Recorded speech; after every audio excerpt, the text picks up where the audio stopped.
When we combine NGSS with project-based learning, also called PBL, students who may not see themselves as successful in science are able to fully participate in scientific practices, such as supporting claims with evidence. Throughout this series, we observed an ecology and genetics unit about the red-winged blackbird.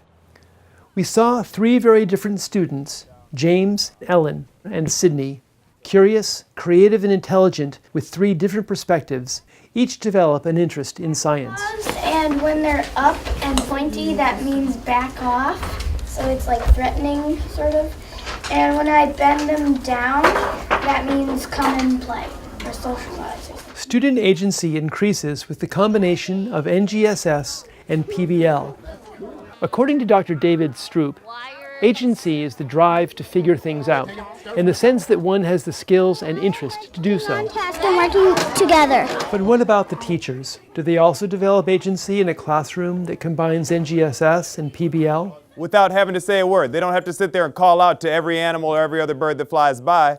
They can just raise their epaulets and show that. Is there room for each teacher's unique perspectives, creativity, and curiosity? There is one standing up there. Oh yeah! What do you notice about its epaulet? It's orange! Oh, look at it now. Where'd it go? It went into the net. It just went into the tall grass. It went to the net. What makes you think that? They live down there on the ground. It went to tall grass. Agency for teachers means the drive to figure out and foster the learning taking place. You're going to invite you to walk around with your pencil and write different ideas that you have for what the epaulet is for. In this video, we focus on Dom and Alice, who are teaching the unit together. They are two very different teachers, each with their own strengths and approaches to teaching. Here, walk over here and show me where the trees are. We explore what teaching a combination of NGSS and PBL offers them. Again, we're being scientists, we're observing things. Alice has taught for 15 years. She is also one of the unit authors. She felt energized by doing her own research. They study the one trait of the epaulet, and then we kind of zero in on that, and we talk about how every characteristic, every physical feature of the animal or of the bird in this case helps it to find a mate, reproduce, and to survive. A lot of science units are pre-written or packaged for teachers who are constantly strapped for time. But this work reminded Alice how much teaching science goes hand in hand with learning science. The unit captivated her imagination. She knew that red-winged blackbirds lived in Wisconsin, but not about how they were adapted to the area's wetlands. That when the bird made its call, the epaulets would go up. In the wintertime, mostly the epaulet would fade more. And in the summertime, the epaulet would mostly pop out more. The epaulet's red part comes out and the epaulet kind of like pop out to scare like other birds, so like it's like their territory. Were they trying to be territorial at that time? No, Why not? because they know each other. They don't need to control territory when they know each other and they're not going to take anything. Alice also loves teaching literacy.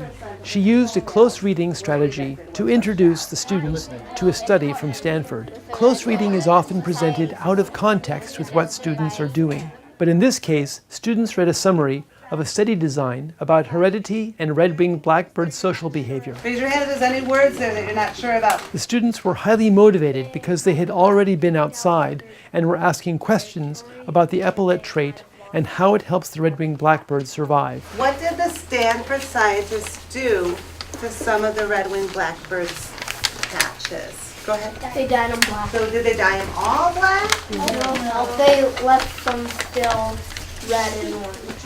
And that would be when they say the control males, those are the ones that left alone. That's science talk for leaving them alone, and then they colored some of them black. So what would that look like if you had an epaulet that was dyed black? What would the red-winged blackbird look like? A regular blackbird. So just no epaulet at all, right? On this sheet, you have an opportunity to plan out the sign to show that I need space and a sign to show that I'm friendly. Dom is Alice's teaching partner. He is a new teacher in his second year. He He loved the authentic and meaningful components of the PBL unit, but was a little reticent at first, since it was a new experience to him. And they could change depending on the mood and the He situation. was able to focus on supporting interest, ideas, and questions which came from a need to know. Prairie Road right here is us. And we've got this little strip of land that goes out into the water, has water on 3 sides, is almost surrounded by water. And what do we call that landform? Claire, what do we call that? Peninsula. That is called a peninsula. So typically, the study of birds, often anyway, is flamingos and penguins. So I'm wondering, like, do you find there's some, like, reason why you chose to look at red-winged blackbirds instead of flamingos and penguins? Well, they're around here, naturally occurring in our environment. And when we played their song, almost all the students said that they recognized hearing that bird call all the time up outside their window or different places we go around Madison. It's a beautiful bird, and I think it also affords us an opportunity not only to observe them in their natural habitat, but then also to use that behavior to kind of extrapolate and think about some of the unique features that this bird has, and thinking about it as an adaptation for survival, and then being able to connect that to all animals and all the different strange adaptations they've made to survive in different niches in their environments. He was inspired by the PBL project, in which students create something that encompasses their new understandings. This is sometimes called an artifact, and teachers can use this to assess each student's learning. Once they come up with something as a group, we can put it on a Padlet, or most of our students know how to put these on a Padlet, and they could come up with group ideas to put up there as well. In PBL, each unit has an artifact that students collaboratively design. RWBB shoulder swing may try to look bigger so another red-winged blackbird won't try and take the territory. This blue dot is where our bus is going to park. Dom introduced the mapping activity. By looking at this map, where do we think we're going to want to start walking and looking for these birds? With his help, the students were able to use maps to check their predictions about where in the marsh they were likely to see birds building nests. The mapping supported geometry, scatter plots, and data and mapping skills included in the Common Core as well. We had some great observations, students doing a great job tracking how many birds they saw and using the map in new ways that they hadn't tried before. The opportunity for those kids to come to these discoveries by themselves without us just telling it to them, I think gives them a deeper understanding. Would somebody like to read about the things that they eat right here next to this food section? And nice and loud for us. Red-winged blackbirds eat mainly insects in the summer and seeds, including corn and wheat. At the end of the unit, Dom said that he saw firsthand how each new day the students added deeper understanding to what is known and became more confident in expressing their ideas, even when they weren't certain that they were correct. In the fall and winter, they eat weedy seeds such as ragweed and... Dom was excited to be able to see the longer-term trajectory for learning that the NGSS units have. The progressions for learning add cohesion for students and teachers. He learned how questions in an NGSS unit about a natural event in the marsh build a rich toolkit that students can use to understand and explain other events in the world. I chose these open spaces because insects fly there, and the red-winged birds can go to the open spaces and go get their food. I chose this spot because they have a lot of space to make a nest, and there's a lot of insects. You know, I chose this spot because it has tall grass and they live near insects in water and moss. Dom noticed his students really liked figuring out the pieces to the puzzle. This took the pressure off to be right. I changed my mind because I thought most of the birds would be in B2, but it turns out most of the birds are in A3. Dom found himself thinking about science learning in a new way, and his drive to learn more about this learning is agency.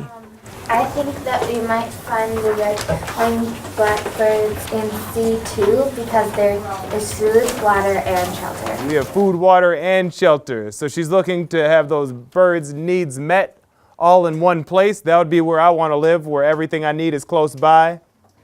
She says C2, which is right out here in this region. Alice and Dom were both enriched by the lesson personally and through the excitement of their students. So what things do scientists do? Sometimes they're very curious, so they kind of experiment with things.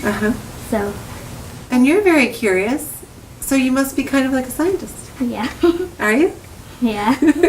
Both teachers talked about agency. They felt motivated to teach science because they were able to trust their instincts as teachers and also make mistakes and take chances.